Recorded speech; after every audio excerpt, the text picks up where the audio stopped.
I love my wife, but I did the deed with her sister. Before passing judgment, read my entire story. I, 35 meters, was married to Lena, 34F, for a decade, and I wouldn't have believed you if you told me, all of those years ago, that I would one day sleep with her older sister, Riley, 40F, that I would one day marry Riley. We'll get to that. The nightmare began with the death of Lena, who I will forever call my true wife, from pancreatic cancer. And the second chapter of grief began on an evening, 2 weekends ago, when I asked, was she telling the truth? About what?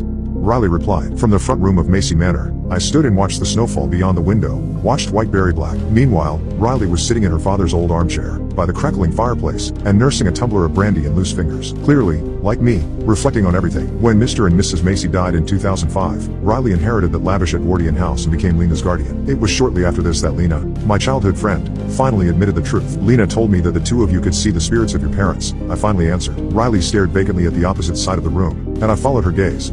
My eyes fell upon an empty armchair with a still shadow sitting upon it. Strangely,